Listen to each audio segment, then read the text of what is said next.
নমস্কার বন্ধুরা, আশা করি সবাই ভালো আছো। আমার চ্যানেলে সবাইকে স্বাগত জানাই। দিনটি ছিল কালী পুজোর আগের দিন রাত্রেবেলায়। সন্ধ্যাবেলায় যেহেতু আমি উপোস করেছিলাম, তাই অধিবাস করতে হয়েছিল। সেখানে অধিবাস করা শুরু করে দিয়েছিলাম। আর তার আগের দিন সিদ্ধ ভাত খেতে হয়, তাই সেটা রান্না করেছিল আরেকবারই। সকালবেলায় আমি এই হাঁড়িগুলো ধুয়ে ফেলেছিলাম। তারপরে বাড়ি এসে সকাল সকাল পুজো দিয়ে দিয়েছিলাম, কারণ যেহেতু আমি উপোস আছি, তাই মা বলেছিল সকাল সকাল পুজো দিয়ে দে।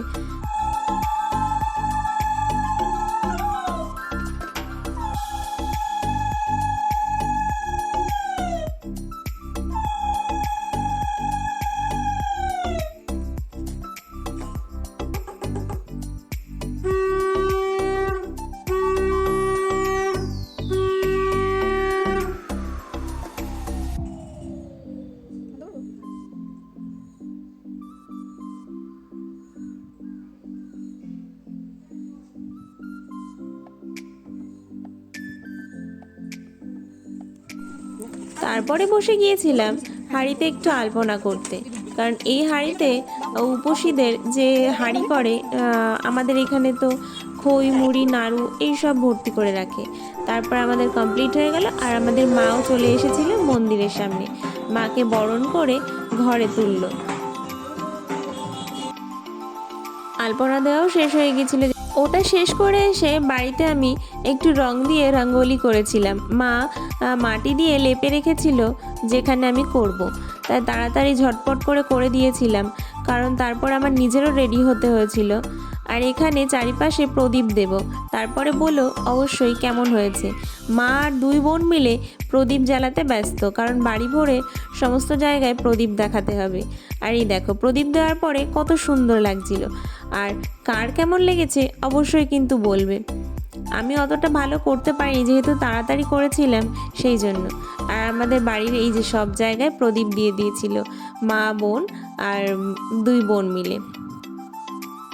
তারপর আমি রেডি হতে চলে এসেছিলাম, যেহেতু উপোস আছি আর রেডি হয়ে ওখানে গিয়ে পুজোর ওখানে গিয়ে কাজ করতে হবে, তাই তাড়াহুড়ো করে রেডি হয়েছিলাম। এই ভিডিওটি দেখার পরে অবশ্যই বলবে ভিডিওটি কেমন হয়েছে।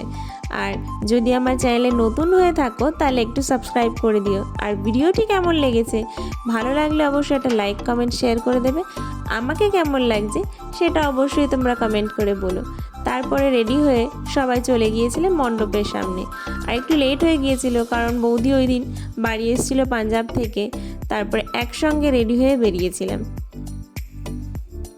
তারপরে চলে গিয়েছিলাম পাশের পাড়ায়, যেখানে আর একটা পুজো হচ্ছিল। আর সেখানের মন্দিরটি নতুন উদ্বোধন করেছে, খুব সুন্দর করেছে মন্দিরটি। মায়ের মন্দির বেশি দিন হয়নি এটা করেছে। তারপরে সবাই মিলে আস্তে আস্তে চলে গেলাম প্রতিমা দর্শনে। আর সত্যি খুব সুন্দরভাবে দিনটি কেটেছিল মায়ের পুজো।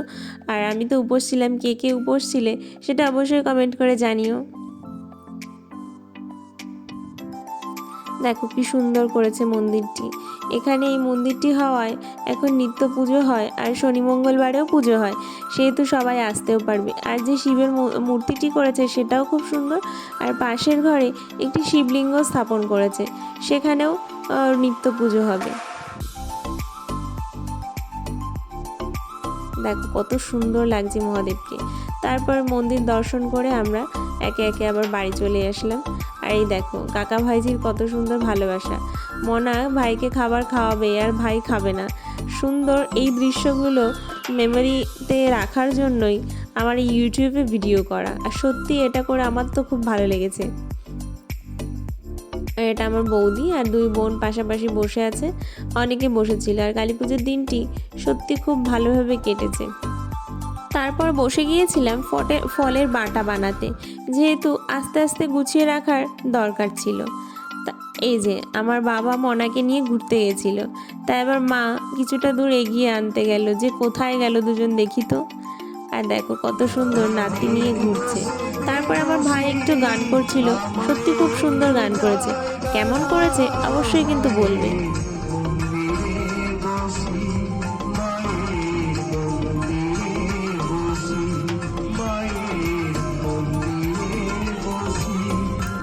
সকালবেলা প্রসাদ দেওয়ার জন্য দুই মামি মিলে সবজি কাটতে বসেছে, কারণ ওটা দিয়ে খিচুড়ি রান্না হবে।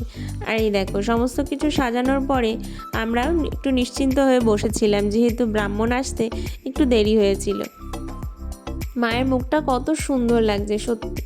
তারপর ওই আর কি, আমি যেটা করি একটু স্লো মোশন, যেহেতু আমি শাড়ি পরেছি, আমাকে কেমন লাগছে অবশ্যই তোমরা জানিও। আর ওই দিন আমরা 3 বোনেই উপোস ছিলাম আর শাড়িও পরেছিলাম, সবাইকে কেমন লাগছে অবশ্যই বলবে। তারপর আমাকে দায়িত্ব দিয়েছিল আতপ চালের ভোগের থালা তৈরি করতে। আর সত্যি কতটা যে প্রবলেম হয়েছিল এই ভোগের থালা তৈরি করতে। ওইটুকু থালায় আমাকে বলেছে 108টা ওইভাবে চালের ভোগ দিতে, আর সেটা দিতে আমার সত্যি খুব প্রবলেম হয়েছিল। তার উপর আবার কলা দিতে হবে। আর অবশেষে দেখো কোনোভাবে আমি করেছি, ভুল ত্রুটি হলে ক্ষমা করে দিও, এটাও আবার মাঝখানে বলেছি। তারপরে পুজো স্টার্ট হয়ে গেছিলো।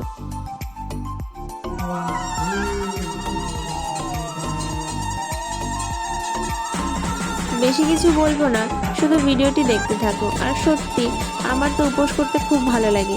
কে কে এমন উপোস করতে ভালো লাগে অবশ্যই বলো। আর এই দেখো সব ঘুমিয়ে পড়েছিল অর্ধেক রাত্রে, সব ক্লান্ত হয়ে ঘুমিয়ে আছে।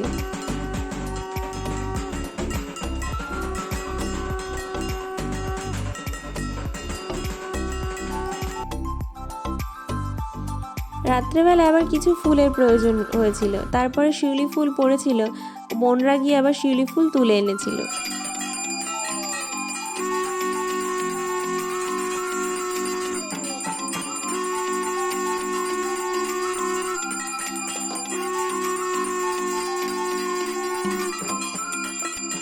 আরতি করার পরে আবার সেই প্রদীপের তাপ নিয়ে নিলাম।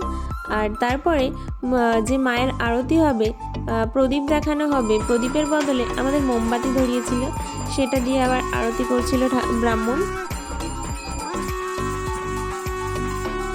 এই মুহূর্তগুলো সত্যি খুব সুন্দর লাগে, মায়ের মুখটা। তারপরে শুরু হয়েছিল পুষ্পাঞ্জলির মুহূর্ত। কিভাবে কিভাবে যে রাতটা কেটে গিয়েছিল সত্যিই টের পাওয়া যায়নি। আর এইবার অন্তত অতটা শীত পড়েনি, সেই জন্য আরো সুবিধা হয়েছিল, কোনো কষ্ট হয়নি।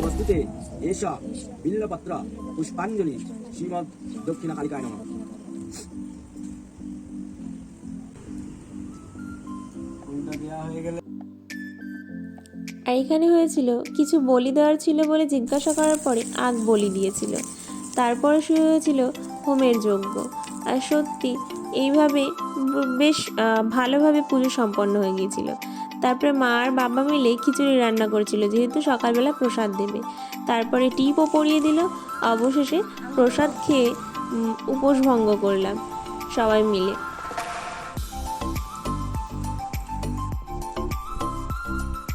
আজকের ভিডিওটি এই পর্যন্তই, দেখা হবে পরের কোনো ভিডিওতে।